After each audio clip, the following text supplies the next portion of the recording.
The British people aren't fools. We know when we're not being told the full story. We've got to work out how Britain moves forward from this.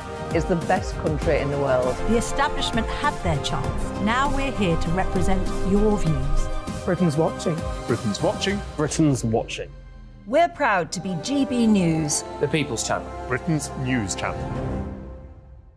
I'm Jacob Rees-Mogg, the Member of Parliament for North East Somerset and a former government minister. For years, I've walked the corridors of power in both Westminster and the City of London. We need to have the arguments, the discussions on how we make it better. Crop failures, famine, war, suffering on a scale completely unimaginable. We are putting the cart before the horse. As Charles I said at the scaffold, he was the true defender of liberty. Yeah, I've completely derailed the conversation. Join me Monday to Thursday at 8 p.m. on GB News, Britain's news channel. So Dewbs and Co, we tackle the issues of the day with real, robust debate. Both sides of the fence, battling it out with me in the middle with my forthright opinions and views. And often really interesting things happen because you start with a position and then by the end of the debate you find actually, well, I might not have thought about that one. What we need in this country is 2 new political parties. You should maybe think about doing a 2024 calendar.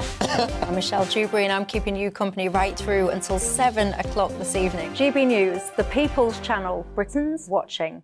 I'm Mark White. As GB News Home and Security Editor, I cover those key issues that are so important to you. Our authorities, our communities doing all they can to combat violent crime. With the public services under unbearable strain, why are we still failing to control our borders? Defence, the first priority of any government, has been continually hollowed out. Can we trust our politicians to protect the armed forces? Join me, Mark White, on GB News.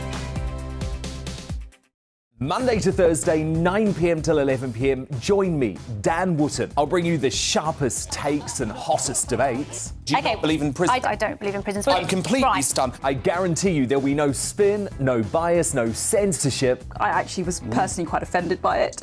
And no reason to go to bed. So I guess they've always been quite woke. That's Dan Wootton tonight on TV, radio and online. Monday to Thursday from 9 p.m. till 11 p.m. on GB News. The People's Channel, Britain's news channel. You've probably seen politicians interviewed 1,000 times, but we do it differently. We find out who they really are, we don't shout, we chat, and hopefully we bring a bit of light, not just heat. Did you know Kate Moss? Apparently. Do you have a pair of jeans or a pair of jeans? No, of course I don't. What would I do with them? My friends are like, oh my God, what's she doing now? Join me every Sunday at 6 for Gloria Meets, only on GB News, the People's Channel, Britain's news channel.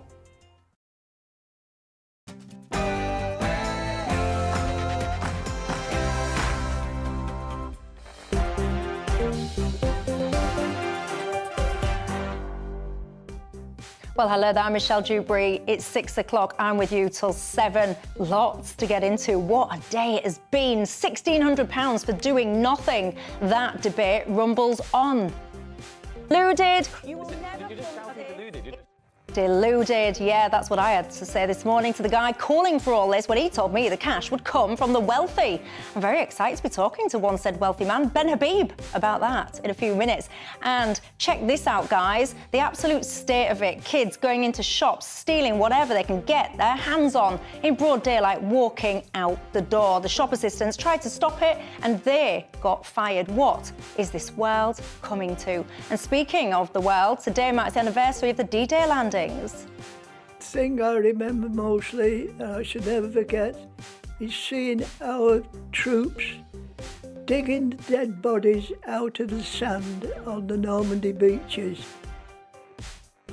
Goodness me, I have absolutely nothing but absolute admiration and respect for those veterans. And when I compare that to the state of the youth today, some of the videos, etc. I'll have coming my way, it's got me questioning, do you think it is time to establish a form of modern-day national service to sort it all out? And have you been like me today, absolutely gripped to the circus that is Prince Harry taking the stand? What a day it was. I could tell you if he was expecting Oprah Winfrey, Mark II, if he was expecting to go in there and be agreed with and all the rest of it, he was mistaken. Boy, oh boy, what a trial it is going to be. What do you make to it all? Is he right to be taking the press to court? I'm fascinated by this, not least because I myself sued a newspaper group for doing exactly the same thing to me. We'll have all of that to come and lots more. But first, let's cross to Polly Middlehurst with the news.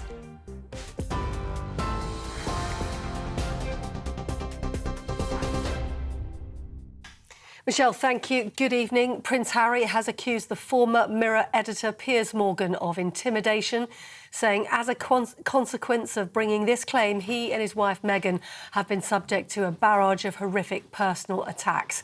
The Duke of Sussex gave evidence at the High Court in London against the publisher of the Daily Mirror over alleged unlawful information gathering. Harry also said our country is judged globally by the state of our press and our government, accusing the press of having blood on its typing hands during his cross-examination. Mirror Group Newspapers denies all the allegations. The court proceedings continue tomorrow. Meanwhile, the US government will be challenged in court over its decision to give the Duke of Sussex a US visa in 2020. That's after Prince Harry's admissions of illegal drug use in his memoir, Spare. It's not known if he admitted his drug use for the visa application. US official policies dictate that visa applicants who are found to be drug users or addicts are ineligible for US visas. One of ITV's senior management team has been defending the company's duty of care, telling MPs today there's a significant system of safeguarding in place at the company. Magnus Broke has been questioned by a parliamentary select committee over the broadcaster's handling of Philip Schofield's affair with a younger male work colleague. Mr Broke also said bullying is absolutely in breach of ITV's company code of conduct amid allegations of a toxic work environment at the daytime TV show this morning. ITV Chief Executive Dame Carolyn McCall is due to appear before the committee next week to answer further questions. Downing Street says the government is willing to agree another way forward rather than lodging a legal challenge against the COVID inquiry. The Cabinet Office has been asked today to present the former Prime Minister Boris Johnson's notebooks to the inquiry and get them to them by June the 12th, so they may be compared to redacted copies already received. Baroness Heather Hallett says she won't be commenting on the legal row. King's Counsel for the inquiry, Hugo Keith, says the Cabinet Office is merely seeking to ensure that security-protected information in the national interest isn't disclosed. Mr Johnson has offered to provide the inquiry with assistance directly. We're grateful to him for his cooperation, and the inquiry team has been liaising with his legal team to arrange for the inspection of the unredacted WhatsApps that he had provided to the Cabinet Office, but which he has had returned to him. We expect to begin that inspection this week. The Foreign Secretary says damage to a major dam in Ukraine is a catastrophe and an abhorrent act. Thousands of homeowners are being evacuated after the huge 2-mile-long dam in southern Ukraine was severely damaged. Ukraine is accusing Russia of blowing it up, but a member for Putin's United Russia Party is accusing Ukraine of carrying out the attack. Hundreds of homes, streets and businesses have been badly flooded. Now, in news here at home, all boat operations have been suspended off Bournemouth Pier following the deaths of 2 young swimmers last week. A local council spokesperson says the decision has been made pending a conclusion to the police investigation. An inquest into the deaths of the 2 youngsters heard they were part of a group thought to have been caught up in a riptide in the sea.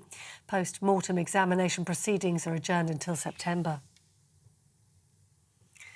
The police watchdog has announced it's launched a criminal investigation into the fatal collision involving a police motorcycle escorting the Duchess of Edinburgh. The officer from the Special Escort Group is being investigated on suspicion of causing death by dangerous driving, as well as causing death by careless driving. 81-year-old Helen Holland died after being struck by a police escort bike in West London last month. Ryanair cancelled 400 flights today amid a French air traffic control strike. Some of the impacted flights were to and from the UK and Ireland. A petition calling for the European Commission to protect flights over France during strikes has so far been signed by over 1 million people. The CBI has received the backing of its members for new reforms introduced following a series of sexual harassment allegations. 93% of voting members supported the changes at the industry body introduced in the wake of the claims. A number of companies, including John Lewis, Aviva and ITV, quit the CBI following the allegations. And finally, a Veterans Memorial Service has been taking place today to mark the 79th anniversary of the D-Day landings. The Defence Secretary, Ben Wallace, is in France for the service alongside the French President, Emmanuel Macron, on the anniversary of the 1944 Normandy landings. Also in attendance today was Léon Gautier. He's the last surviving member of the French commanders who stormed the Normandy beaches, defended by Hitler's troops. You're up to date on TV, online, DAB+ radio and the TuneIn app. This is GB News. Back now to Dewbs & Co.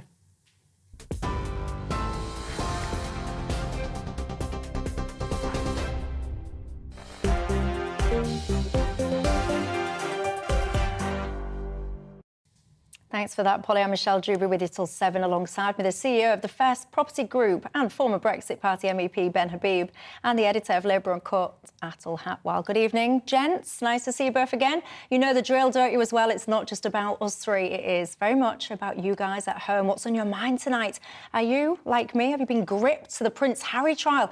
I worry that I'll probably put on about 2 stone today, eating all my popcorn, shoveling it all in, finding it absolutely fascinating. What do you make to it all? Is he right to be doing it? Do you have sympathy with him? Do you think he should shut up and go away? Oh, we'll have it all to come, but I want some of your thoughts on that. We'll get to it a little bit later on, worry not. Do you remember, were you watching last night where we got into the conversation about the universal basic income trial? Remember that? £1,600 to do the square root of nothing. Well, I was invited onto Good Morning Britain today to debate with the founder of the trial in question. Listen.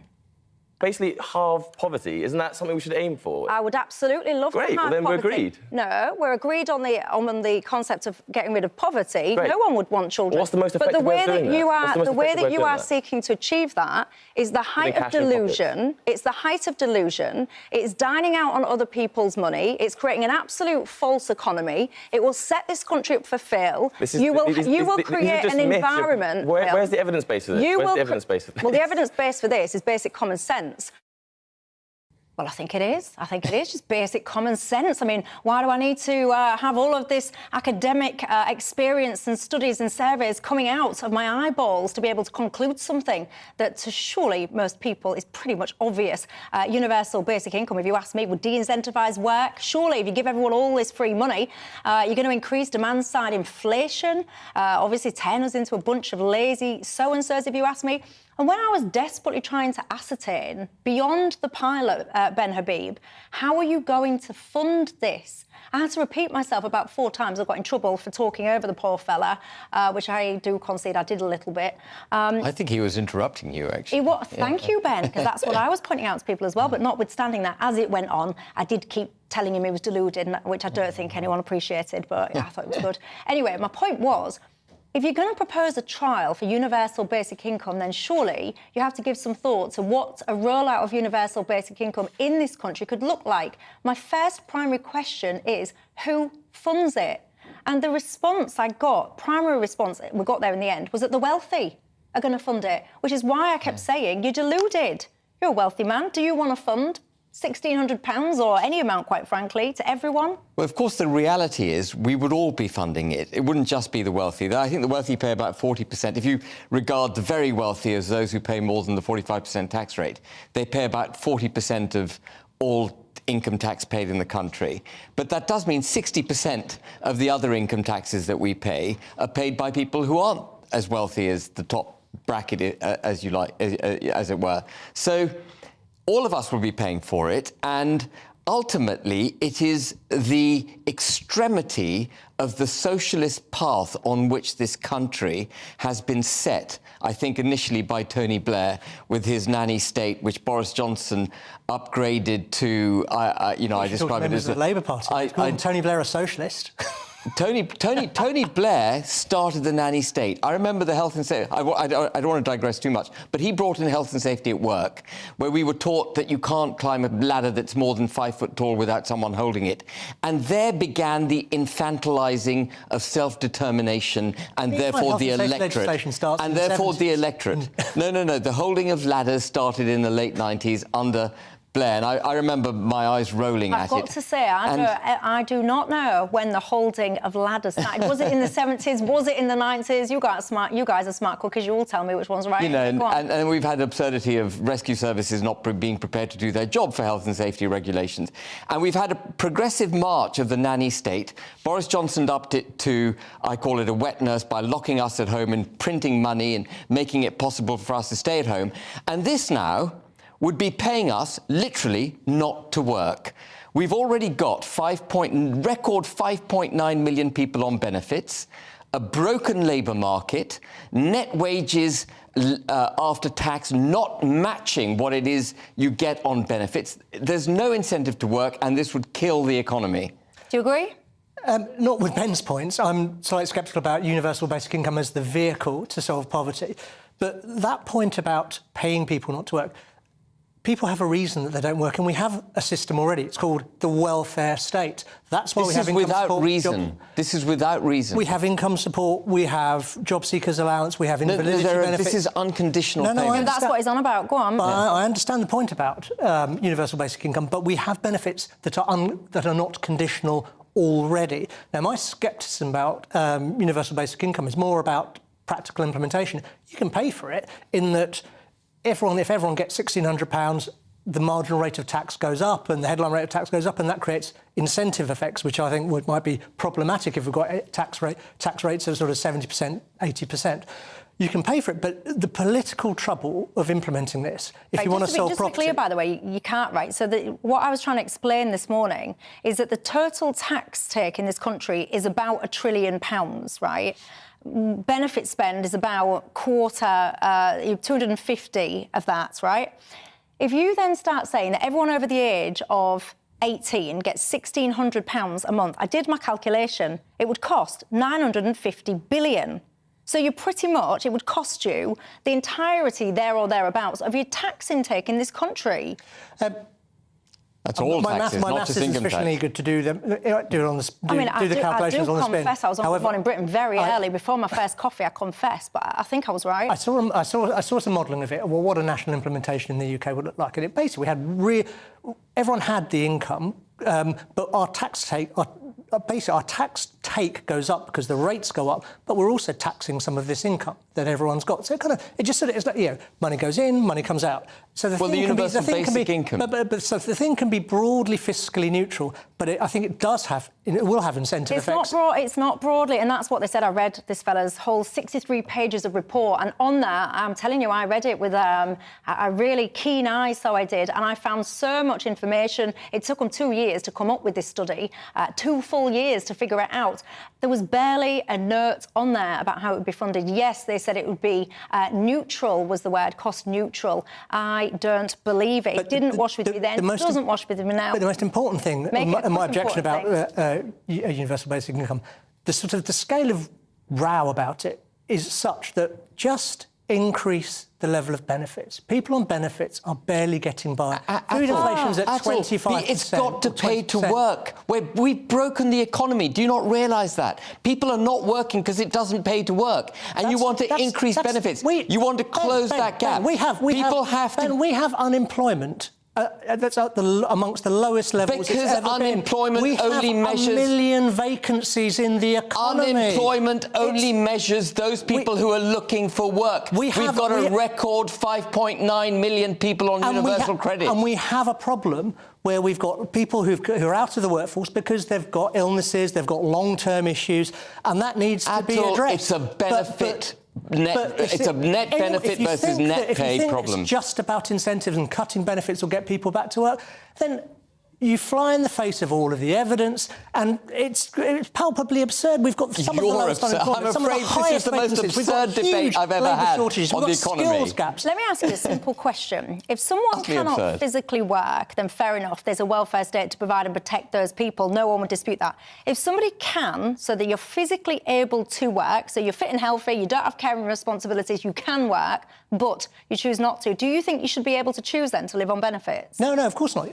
So you would not only should there be an assumption of work if you can, but also when people are in work should pay. That means a higher minimum wage. That means tax credits as well. We've got to make it easier to get into work without penalties. More burden on business, more inflation, more need to print money, more socialism, and a complete collapse of the economy. Inflation is driven by constrained supply, and one of the greatest supply constraints we're facing in this country are labour shortages. Because people are sitting at home taking benefits, not getting into work because taxes are too high. And taxes are too high because they're paying for the nanny state. You can have your opinion. But no, it's a fact. Yeah, and you're entitled to your opinion, but you're not entitled to fake facts. And the evidence does not bear that out. At all. National debt, all-time high. Taxes, all-time high. Number of people out of full-time work, all-time high. We don't have an unemployment problem in this country at the moment. We are operating this economy at...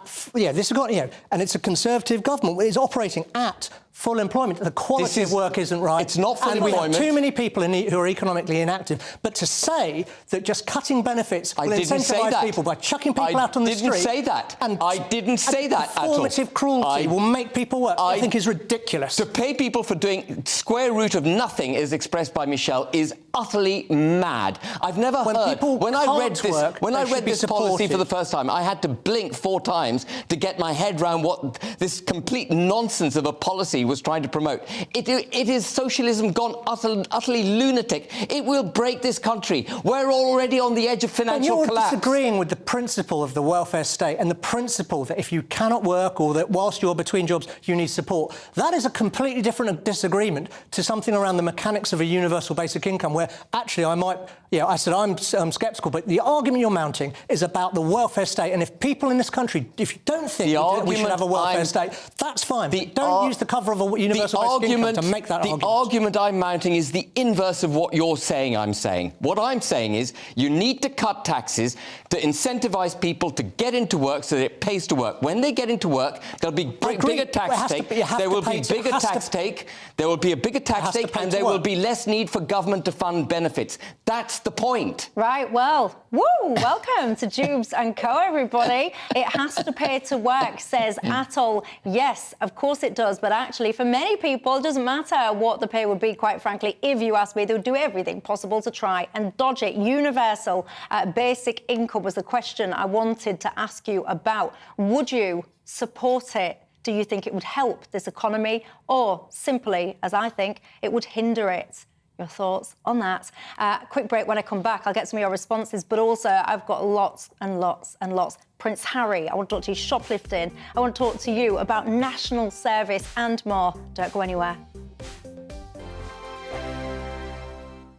First and foremost, I am a GB News fan, and I was before I was working here. Just love the fact that we're asking the questions that a lot of establishment media won't ask. With a bit of a twist, we not only want to inform you, but we want to keep you entertained. It's worth the drive because you get in and the team's all ready and waiting, they're itching to go, and it's a proper little family. GB News is the people's channel. It's the audience that makes the programme sing. We're giving our viewers and our listeners a voice. I see the thousands of your letters, tweets, emails, you name it, coming in. Britain is broken. How on earth did we get into this mess? But more importantly, how do we get out of it? The establishment had their chance. Now we're here to represent you. It's time for something different. It's time for GB News. I'm very patriotic. I believe in Britain. Our best days lie ahead. Britain's watching. Britain's watching. Join us here on GB News. The people's channel. Britain's news channel. I'm Simon Evans. Join me on GB News for Headliners at 11 p.m. What's the scoop? I'll be joined by two of the country's top comedians. That's right. As we take a look at tomorrow's newspapers tonight. We're going to get into trouble. If it's a big story, we'll be covering it. Spill some tea on him. There we go. But we'll also have some fun. I wouldn't stick up a bank. My father didn't love me. So anyway. Headliners every night from 11 on GB News, the People's Channel, Britain's news channel. Westminster is going around in ever-decreasing circles, followed by the media. Britain is broken. How on earth did we get into this mess? But more importantly, how do we get out of it? Join me at 7 p.m, Mondays to Thursdays on Farage. Here on GB News, we will have open, rational debate. We've got to work out how Britain moves forward from this. Join us here on GB News, the People's Channel. Britain is watching. I'm Andrew Doyle. Join me at 7 o'clock every Sunday night for Free Speech Nation, the show where I tackle the week's biggest stories in politics and current affairs with the help of my two comedian panellists and a variety of special guests. Free Speech Nation, Sunday nights from 7 on GB News, the People's Channel, Britain's news channel. Monday to Thursday nights on GB News. At 6, it's Dewbs & Co. 7 o'clock, Farage. At 8, join Jacob Rees-Mogg. And at 9, Dan Wootton Tonight, followed by Headliners. On TV, radio and online. This is GB News. Every Sunday from 11, join Michael Portillo. There will be topical discussion, looking at the week before and the week to come. So kick back and relax at 11 a.m. on Sundays on GB News with me, Michael Portillo. GB News, the People's Channel, Britain's news channel.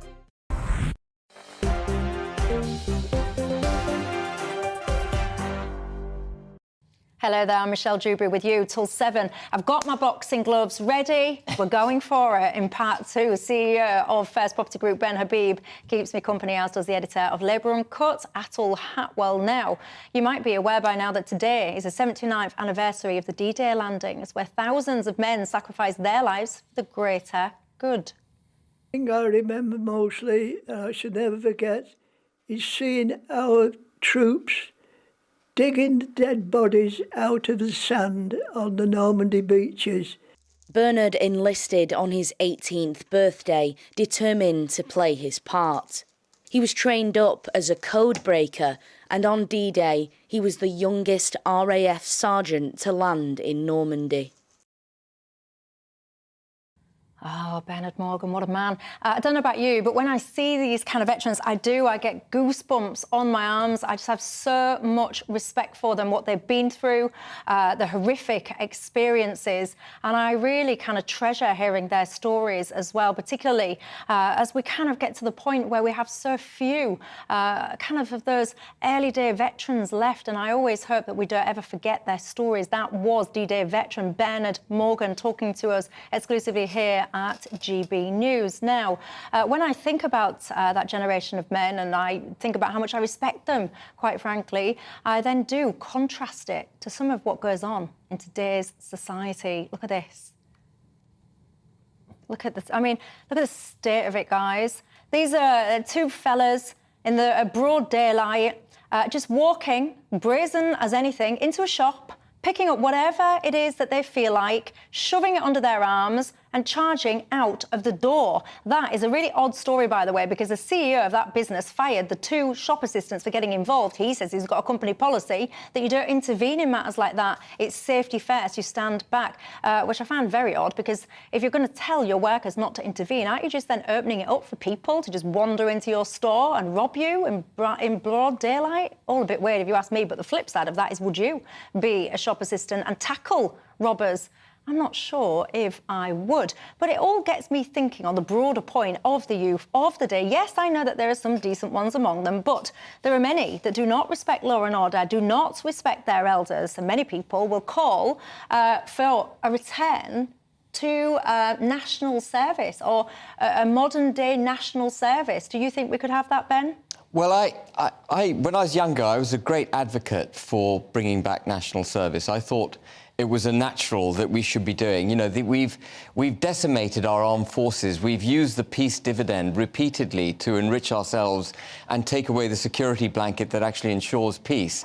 And I thought a really good way of getting lots of people, you know, off benefits, for example, and into some gainful employment, and indeed the rest of the population trained up and ready to fight if we need them to fight, would be through national service. But I have spoken to lots of servicemen who don't see it as positively as that. You know, they see it as a kind of imposition on the armed forces, a burden that they would have to carry, taking lots of untrained, difficult, perhaps people they wouldn't otherwise recruit into a sophisticated, nimble army that would be held back by it. But you know, my heart says there's a lot to be said for it. There is also another aspect, I suppose, to it, which is I'm a great proponent of the state, you know, us being weaned off the state and the state ceasing to interfere in our lives. And of course, national service would be another imposition of the state in our lives. I was going to say, Ben, that's the absolute epitome of the nanny state. Well, I mean, I forcing teenagers to go on national service. Yeah, but sometimes in life we have our positions, and then actually you can bend and flex. Have and exceptions, say, yeah. there are some exceptions rather than being right, I am a this, or I am in that box, or I am that. Because there is, you know, no denying that some of the stuff that goes on in our society now would make the eyes of many of those great chaps that I was just referencing there, it would make their eyes water. There's a huge lack of respect among many in our society, don't you think?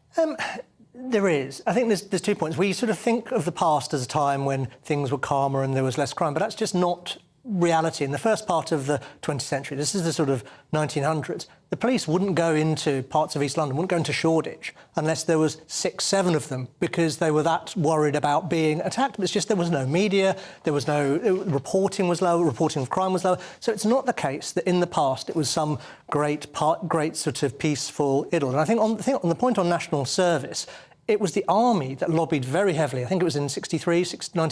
It was abolished in 1960. Yeah. It was the army that lobbied most heavily because what to do with so many unwilling, frankly, sort of diffident young people when the army's also got a job to do. It's got tasks to do.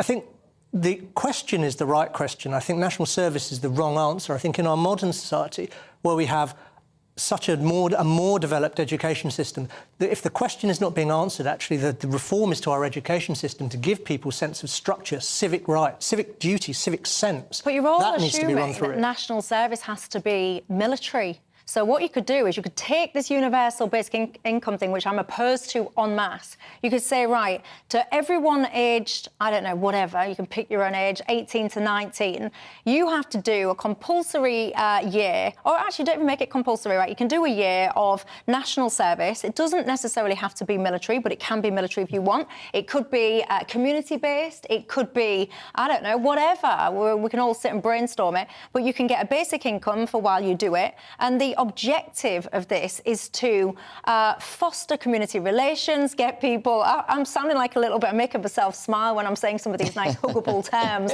But what I want to say is I'm trying to make you not be a little bleep, and I'm conscious that it's tea time, so I'm trying to think of all these nice, soft, huggy words to say what I mean. I think I think there's a role for that in the sort of 50s, 60s, maybe even into the 70s. I think if our kids are going through the education system through to 16, through to 18 and don't have that sense of civic purpose and civic sense, it's through the education system that's the best lever, because to have that on top in their teens costs money. Then there's an administrative overhead. And then how is it measured? Because it's such a short intervention, whereas if it's in school and they've got all of that wraparound, if not care, but then sort of touch points of teachers and support. You say that, but there are many young people, me being one of them, I couldn't get out of school fast enough, quite frankly. I couldn't get out of school when I was supposed to be there quick enough, never mind trying to keep me there afterwards. Jim, one of my viewers, you and I, we are aligned, my friend, because you say, yes, there should be some form of national service, perhaps, he says, not in a military sense, but a compulsory service in which young people spend a year before they go to uni, Why are you assuming they would need to go to uni? You say they could plant trees, clean graffiti, etc., etc. Do you have a teenage kid? Do you have, I don't know, teenage grandkids? Do you think they'd be out and about cleaning off the graffiti, he says, for minimum wage? David says, some of these people are incapable of serving anyone but themselves. I spent 12 years in the army, and it's a lifestyle choice, he says, wishing to serve, not be self-servient. Ray says, no, we in the army do not want them. Why should we? The youth of today are self-centred and entitled, said Stephen, and it's our fault. We try to give them what we never had. I think that's a quite interesting point here, because I do think sometimes when I look at the youth of today, I do think, well, where are the parents in all of this? What are they doing?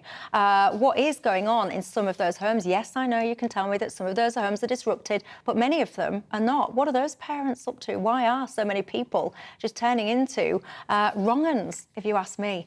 Anyway, look, Prince Harry in court today. Was you watching? Did you follow it? Are you sitting there thinking, Dewbs, I didn't watch any of it, I was grafting? Well, worry not, because we will be getting into all of that in 2 minutes. I want your thoughts on it. Should he even be there? Should he have taken it all the way to the court or not? Thoughts, and I'll see you in 2. It's all about family, being in people's living rooms, all the interaction and getting to know who our viewers and listeners are. When I was young, my dad used to say, Nana, stop arguing. I wanted an outlet that would enable me to give my opinion.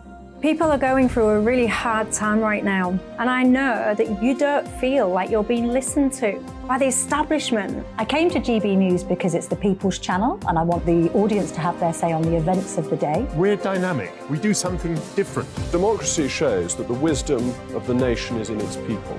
I get to travel to find out what the story is from a personal perspective. The British people aren't fools. We know when we're not being told the full story. We've got to work out how Britain moves forward from this.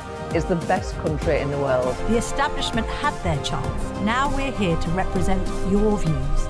Britain's watching. Britain's watching. Britain's watching. We're proud to be GB News, The People's Channel. Britain's news channel. Join me, Patrick Christie's, Monday to Friday, 3 till 6. We tackle the day's news agenda like you've never seen before. It's high tempo, high octane, the most controversial topics, and the best guests. You will not be able to take your eyes and ears off it. I'm not afraid to ask the questions that you really want answered. 3 till 6 p.m, Monday to Friday on GB News, The People's Channel, Britain's news channel. Join us every night on GB News at 11 p.m. for Headliners, which is 3 top comedians going through the next day's news stories, which is exactly what you need, because when the establishment has gone crazy, you need some craziness to make sense of it. So join us 11 p.m. every night on GB News, The People's Channel, Britain's news channel. Join me, Camilla Tominey, on Sunday mornings from 9:30, taking the politicians to task and breaking out of SW1 to see how their decisions are affecting you across the UK. Bursting the Westminster bubble every Sunday morning, only on GB News, The People's Channel. Britain's watching. I'm Jacob Rees-Mogg, the Member of Parliament for North East Somerset and a former government minister. For years, I've walked the corridors of power in both Westminster and the City of London. We need to have the arguments, the discussions on how we make it better. Crop failures, famine, war, suffering on a scale completely unimaginable. We are putting the cart before the horse. As Charles I said at the scaffold, he was the true defender of liberty. Yeah, I've completely derailed the conversation. Join me Monday to Thursday at 8 p.m. on GB News, Britain's news channel. So Dewbs and Co, we tackle the issues of the day with real robust debate, both sides of the fence, battling it out with me in the middle with my forthright opinions and views. And often really interesting things happen because you start with a position and then by the end of the debate you find actually, well, I might not have thought about that one. What we need in this country is 2 new political parties. You should maybe think about doing a 2024 calendar. I'm Michelle Dewberry and I'm keeping you company right through until 7 o'clock this evening. GB News, The People's Channel, Britain's watching.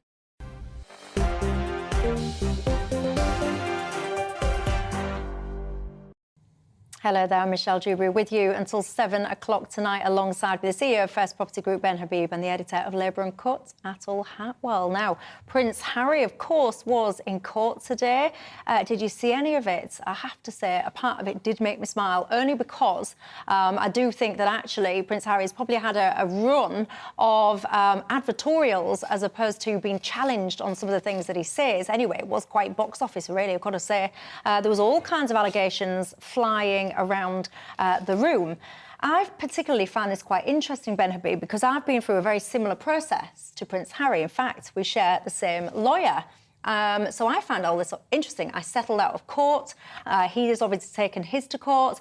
And I, in two minds about it. One of my viewers, George, he just messaged me and said, Harry today, one word, pathetic. I hope he loses. So George there got no sympathy. So I have to say, I'm looking at you all. Della says he's in a fantasy world. Karen says he's a law unto himself.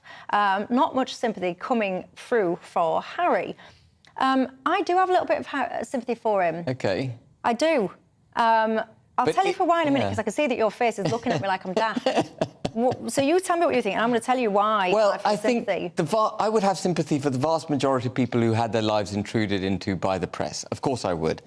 But this is a man who, notwithstanding all his public pronunciations against wanting the limelight on him, is someone who's brought the limelight onto himself and his wife and his children in perhaps, a really pernicious way, in a way that no one would welcome it. And yet he bangs on about the difficulties associated with being in the public eye. And bringing this court case, what is the end game with this court case? It's a monetary case, ultimately. It's about suing them for damages. And he's not short of cash. So if he's so offended by the way he's been treated by the press, he really ought to stay out of the public eye. Stop doing this. So the bit that I find conflicting in all of this is I think that actually this is more of a principle thing than a financial thing. I mean, let's be honest, the guy's absolutely minted. So I don't think he's sitting there going, oh, yeah, how can I get a few bob? I think it's more about principle. And when I think back to why I took action against the newspapers, it was because of the impact that it had on my life. I spent my years wondering who had betrayed me, who out of all of my circle had let me down. So things for me were leaked to the press, things like I was pregnant and did not want anyone to know. And it was front page news. And that was my private news. Nobody knew about that. Only a couple of people knew about that. So then you immediately start going, well, who? It's one of you. It's one of you. You then lose trust. I wouldn't date people because I thought to myself, well, are they going to, sell out a story? Members of my own family, I looked at them and I questioned them and I thought, is it you? Have you told him? Has he told them? And it makes you paranoid. But, Michelle, you genuinely wanted to stay out of the public eye at that point. Well, don't forget, but... This chap doesn't. But let's be honest, I'd just come off a reality TV show at the point. At that time. Which you won, I think, yeah. I did win, actually, yes, thank you. But so I can't be too hypocritical about it because I was in the public domain, because I was on a reality TV show. But what I'm saying is, if you listen to this fella, this has gone on for a very long time, from 91 to 2011, and he brings up some of the stuff that I'm saying. He felt paranoid around his own doctors. Well, I think there's also the three things with him are the context. His mum dies being chased by paparazzi. He loses his mum in that way. Every relationship he had from when he was a child through to his teens, through his 20s, he had his phone hacked, and information of that was put into the press. Now, whether it is whether some of what he's saying in the action today with Mirror Group is right, or whether it's other newspapers, he had that. He has had a life of deep paranoia and insecurity because he hasn't known who he can trust, just like you've described.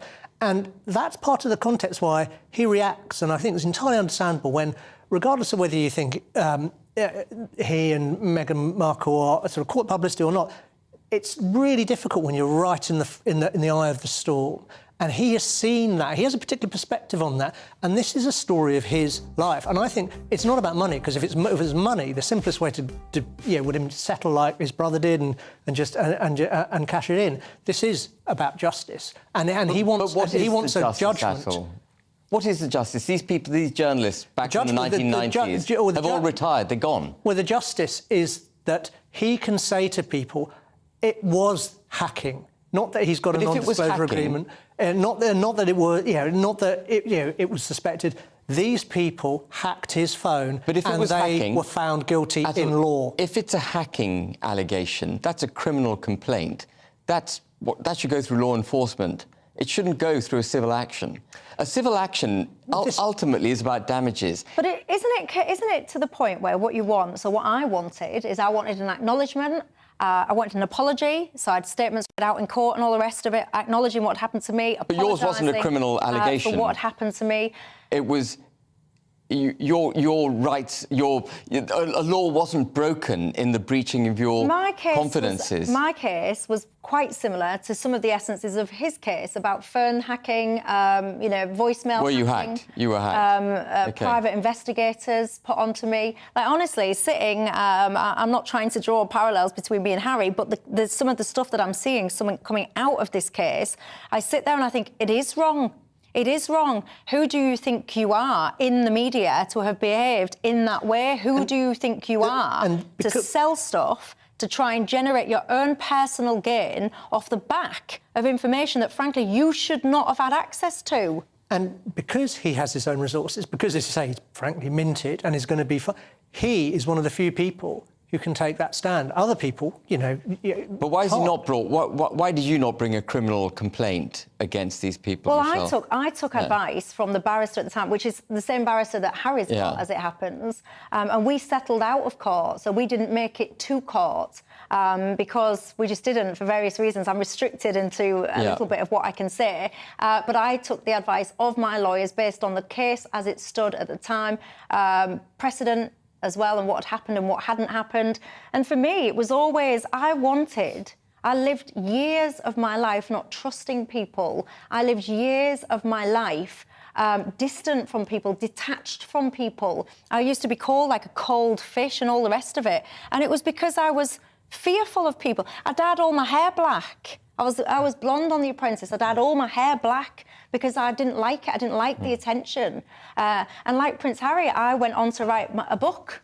My autobiography, Anything is Possible. It's available in all good charity shops. I think it's about 10 pence now. I'm going to write a sequel called Bleep Me, I Was Wrong. But anyway, I do understand the essence that he's got of trying to take control of that narrative. If you've had stuff go on to you and people write about you and all the rest of it, trying to take ownership of that. Yeah, I mean, I think you're being a bit too generous to Harry because he's. Do you? Yeah, I do. Harry wasn't wronged in the way that you were over a specific, a series of events. His complaint is about life generally, and he's an incredibly privileged human being, and he's always complaining at all. He'll comment about different things, but he has gone to court over a very specific point, which is that his phone was hacked, and he's not the only one there. I think there's 3 or 4. Hugh Grant's in there as well, and they're doing this to make the point and have a judge rule and have something on the record about people being actually guilty in court. I think if some individual broke the law, then they should have law enforcement brought on them, in Harry's case. What do you make of it? I have to say, it's dividing you guys at home.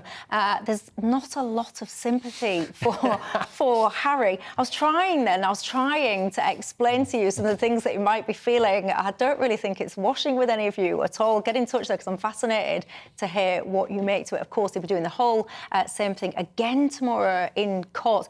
Let me know, are you interested in it all or not? After the break, £28 billion with a B.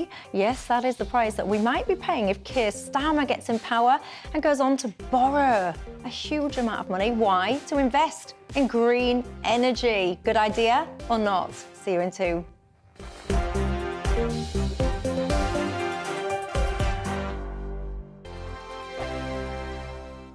I joined GB News because I was sick and tired of not hearing my views being represented, not just mine, but so many people that I knew and spoke to. I just couldn't get my voice out there. I couldn't say anything. I couldn't do anything. Whatever the narrative was, I kind of had to follow it. GB News is there to provide a voice for those who have been ignored by the establishment media. We think different things. We've got a different style. GB News is here to be optimistic and positive about the future. It's real kind of dynamic and flowing, with the audience very much at the heart of it, like a big family Here at GB News, we talk about the things that matter to you. Hearing the voices from right across our towns and cities, especially our towns. All sides of the argument represented with a heavy dose of opinion. We're on a mission here to make a difference. And the GB News family really is here for you, and whatever time of day you can watch or listen. Britain's watching. Britain's watching.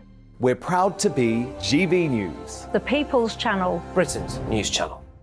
I'm Mark White. As GB News Home and Security Editor, I cover those key issues that are so important to you. Our authorities, our communities doing all they can to combat violent crime. With the public services under unbearable strain, why are we still failing to control our borders? Defence, the first priority of any government, has been continually hollowed out. Can we trust our politicians to protect the armed forces? Join me, Mark White, on GB News. Monday to Thursday, 9 p.m. till 11 p.m. Join me, Dan Wootton. I'll bring you the sharpest takes and hottest debates. Do you not believe in prison? I don't believe in prisons. I'm completely stunned. I guarantee you there'll be no spin, no bias, no censorship. I actually was personally quite offended by it. And no reason to go to bed. So I guess they've always been quite woke. That's Dan Wootton tonight on TV, radio and online. Monday to Thursday from 9 p.m. till 11 p.m. on GB News. The People's Channel, Britain's news channel. You've probably seen politicians interviewed 1,000 times, but we do it differently. We find out who they really are, we don't shout, we chat, and hopefully we bring a bit of light, not just heat. Did you know Kate Moss? Apparently. Do you have a pair of jeans or a pair of jeans? No, of course I don't. What would I do with them? My friends are like, oh my God, what's she doing now? Join me every Sunday at 6 for Gloria Meets, only on GB News, the People's Channel, Britain's news channel. Start the day with GB News. We catch up on all the big stories you didn't hear the night before. And take a look at what the world's talking about this morning. That's right, Monday to Thursdays from 6 o'clock. It's Breakfast with Eamon and Isabel. Straight after breakfast, join us, Bev Turner and Andrew Pearce. We're going to take you through till noon. We'll be tackling the big topics of the day, including the things that the other channels just won't talk about. If it's happening here. Wake up to mornings on GB News. The People's Channel. Britain's news channel. Coming up, Prince Harry's mission to gag the press and silence freedom of speech about the rich and famous reaches the High Court. But will becoming the first royal to take the stand in 130 years backfire? And can we even trust him to tell the truth under oath? I'll bring you exclusive reporting and insight from Angela Levin, Lady Colin Campbell and Calvin Mackenzie as the country braces for the Duke's explosive testimony. Harry's evidence, the courtroom bombshells, airs on Dan Wootton tonight, 9 p.m. till 11 p.m. only on GB News.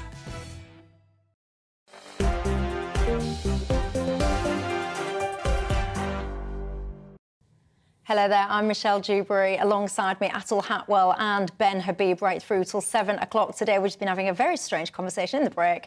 It's a good job I don't go red easily, that's what I can say. You guys not having much sympathy for Harry whatsoever. Della says he's done us all a favour by highlighting his paranoia and undermining his own fantasy world. I was trying really hard to show you kind of what it is like when you're on the flip side of that press intrusion. I obviously didn't do a great job, though, because no one really seems to be coming through with any sympathy. Brian says William has been through all of the same. Everything Atul was mentioning about the mum very sadly passing away. William's experienced it, but he hasn't gone down the road that Harry has gone.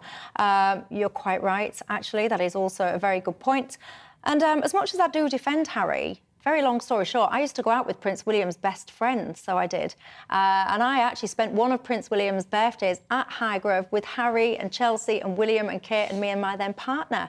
And I've got to say, I didn't massively come away with a positive vibe of Harry. So maybe I'm unnecessarily defending him, I don't know.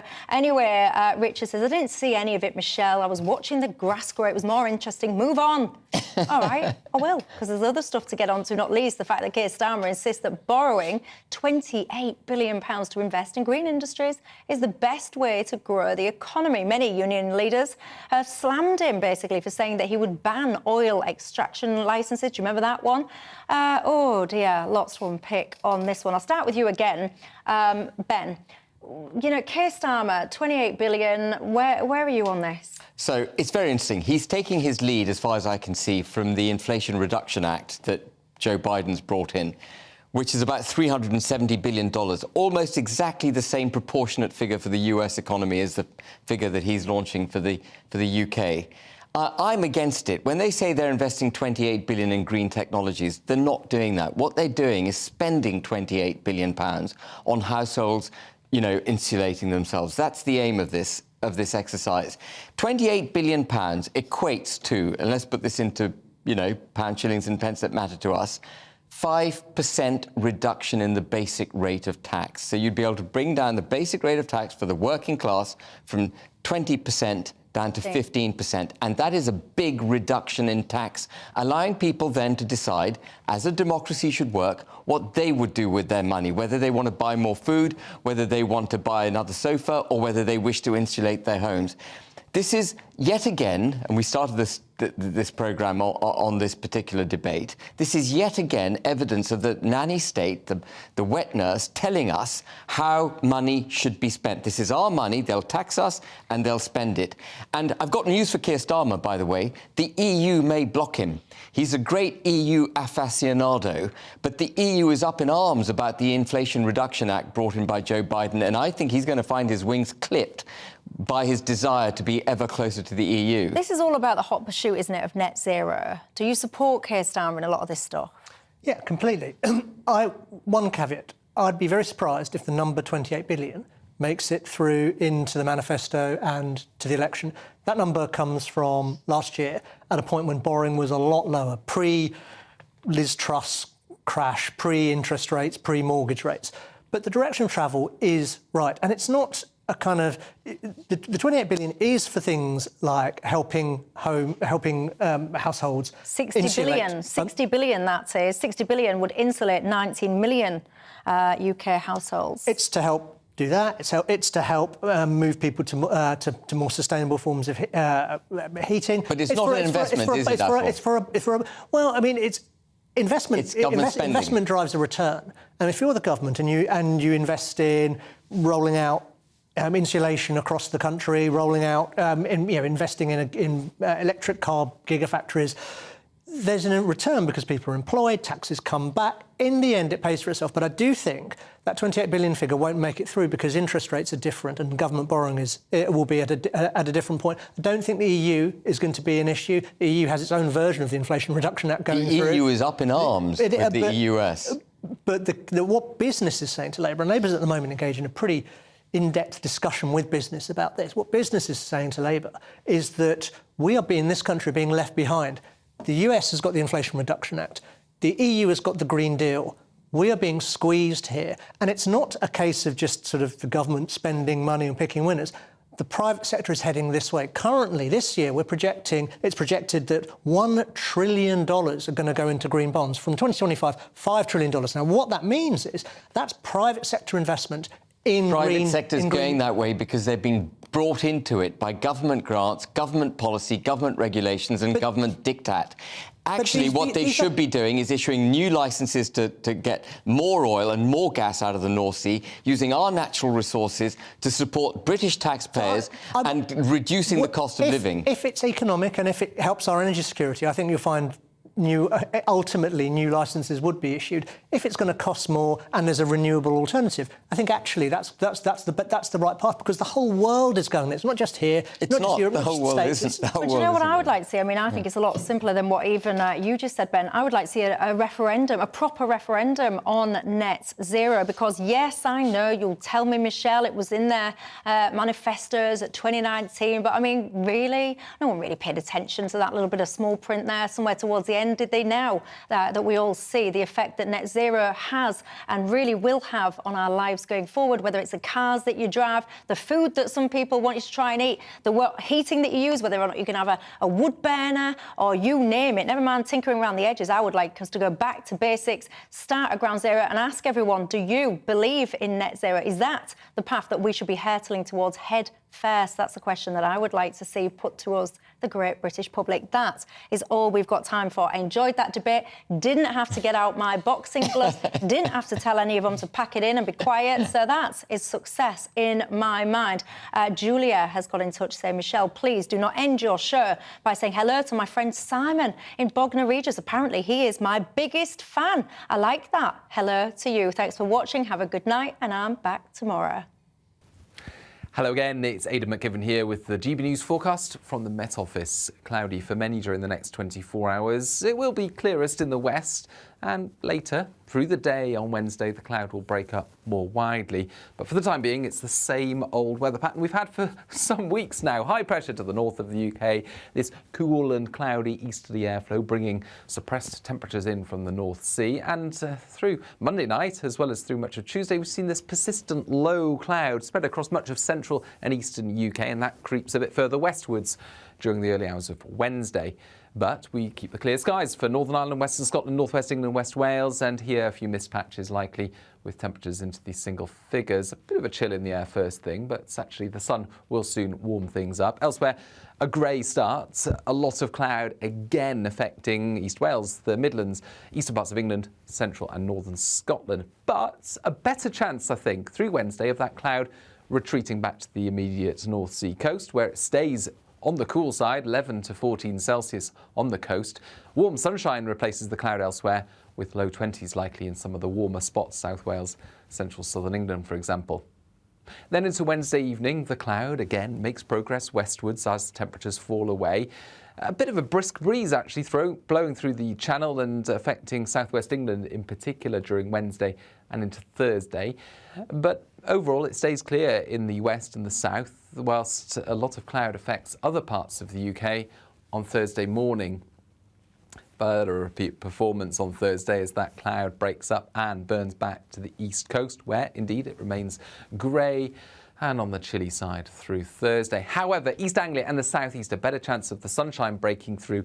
And here, a notable temperature difference later this week and into the weekend. Humidity levels rise, and in places, mid to high 20s are expected. First and foremost, I'm a